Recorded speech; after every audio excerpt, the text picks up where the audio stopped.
ایک سروے آیا ہے، وہ اس کا ذکر کرنا ضروری ہے، واشنگٹن پوسٹ کا سروے ہے، آپ نے جس طرف اشارہ کیا وہ تو چلے ایک کالم ہے جو کہ رمیش کمار وانکمانی صاحب نے لکھا ہے کچھ ہندو ویدک کے بارے میں کہ وہ کیا کہہ رہے ہیں، لیکن یہ سروے کہہ رہا ہے کہ اگر ڈونلڈ ٹرمپ صاحب ہار جاتے ہیں خدا نہ خواستہ آپ کے لیے، تو 57% ووٹرز یہ ان کو یہ خدشہ ہے کہ تشدد ہو سکتا ہے اس کے بعد، اور 31% ووٹرز وہ ہیں جو ہیں کہ کیملا ہیرس کی صورت میں ہارنے کی صورت میں تشدد ہو سکتا ہے، اور یہ کہتے ہیں کہ وہ یک طرفہ طور پر اپنی جیت کا اعلان بھی کر سکتے ہیں، ایسے بھی خدشات ہیں۔ نہیں، میں دو چیزیں سمجھتا ہوں۔ ڈونلڈ ٹرمپ صاحب سے یہی ٹیکنیکل کویسچن کیا گیا ڈیبیٹ کے دوران، اور ان کا جواب تھا کہ اگر الیکشن فیئر، فری اور لیگل ہوئے تو میں اس کا رزلٹ ایکسیپٹ کروں گا۔ دوسرا یہ میں پوچھنا چاہوں گا، جس طرح میں نے آپ کو پہلے عرض کیا ہے کہ امریکہ کے اندر اس وقت دو قانون ہیں، ایک ڈیموکریٹ پارٹی کے لیے، ایک ریپبلکن پارٹی کے لیے۔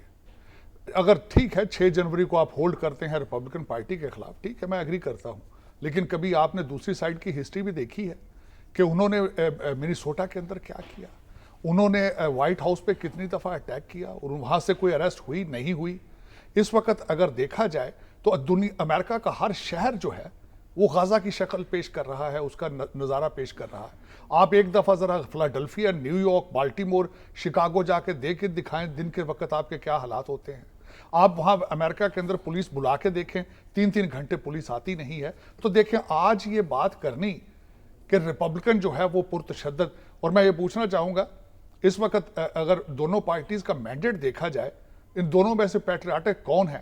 امریکہ کو صرف اور صرف امریکہ کا جھنڈا آج اٹھا رکھا ہے تو ریپبلکن پارٹی نے اٹھا رکھا ہے۔ ڈیموکریٹ پارٹی کا اور ینگ لوگوں کو کس چیز پہ بلیو کرتے ہیں؟ امریکہ کے جھنڈے روزانہ جلاتے ہیں۔ مگر یہ بتائیں مجھے کہ اگر ٹرمپ آ جائے تو غزہ میں جنگ بندی ہو جائے گی؟ دیکھیں اس پہ میں بالکل، یہ بہت اچھا کویسچن آپ نے کیا ہے۔ ڈونلڈ ٹرمپ صاحب مسلسل اپنی کمپین میں یہ کہتے رہے کہ وہ پریزیڈنٹ ہوتے تو یہ جنگیں شروع نہ ہوتی، کیونکہ ڈونلڈ ٹرمپ صاحب جنگ کے اہداف جو ہیں وہ ٹیرف سے اور سینکشن سے حاصل کرتے رہے ہیں، کیونکہ ہی از اے بزنس مین۔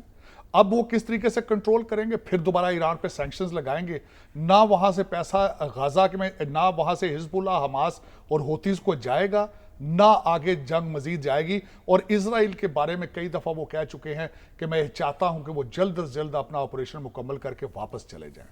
ہسٹوریکلی جی، مگر یہ دیکھیں یروشلم میں تو دارالحکومت بھی تو انہی کے دور میں بنا نا۔ الٹیمیٹلی دیکھا جائے تو اس میں بالکل میں ایگری کروں گا، دونوں پارٹی پرو اسرائیل ہیں۔ اس کی وجہ یہ ہے شامی صاحب، میں بالکل آپ کو تو خیر کہتے ہیں سورج کو چراغ دکھانے کے مترادف ہے، لیکن اگر دیکھا جائے تو دنیا میں فرسٹ ورلڈ وار اور سیکنڈ ورلڈ وار کے سے پہلے امریکہ کی پوزیشن کیا تھی؟ فرسٹ ورلڈ وار اور سیکنڈ ورلڈ وار کے بعد جتنے جوش یورپین یا جرمن سائنٹسٹ امریکہ گئے، انہوں نے امریکہ کو بلڈ کیا۔ اور اس وقت اگر دیکھا جائے تو 9 ملین اسرائیلی جوش، 8 بلین کی پاپولیشن پوری دنیا کو آلموسٹ ہاسٹیج کر کے بیٹھے ہیں۔ کیوں؟ Scientific achievement. اس وقت جتنے ٹیک سٹارٹ اپس ہو رہے ہیں، جتنے یونیکارنز ہیں، وہ سب کے سب اسرائیل سے شروع ہو رہے ہیں۔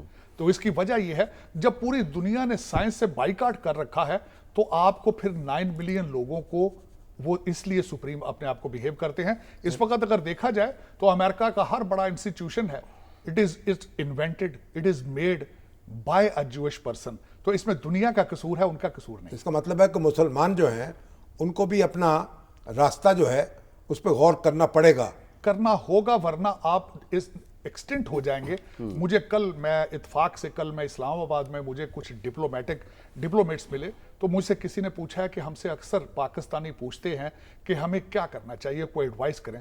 تو میں نے ان سے صرف یہی کہا ہے کہ پلیز ان کو IMF کا راستہ نہ دکھائیں، ان کو انگلش، میتھ اور آرٹیفیشل انٹیلیجنس کا راستہ دکھائیں، اس کے بغیر چوائس نہیں ہے۔ اور میں دوسرا، میں بڑے باوثوق ذرائع سے کہوں گا کہ عباسیت دور کے بعد آپ نے سائنس سے بائیکاٹ کر رکھا ہے، جو مگر جاتی ہے۔ اب تو یہاں تو توقع یہ ہے، ہمارے جو PTI کے دوست ہیں وہ تو سمجھتے ہیں کہ ٹرمپ کامیاب ہوں گے اور جیل کا دروازہ کھل جائے گا، پھاٹک، اور خان صاحب بھی ٹہلتے ہوئے، سیٹی بجاتے ہوئے باہر آ جائیں گے۔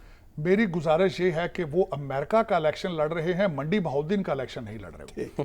اس پہ پلیز تصحیح کریں اپنی، اور یہ لوگوں کو غلط ٹرک کی بتی کے پیچھے نہ لگائیں۔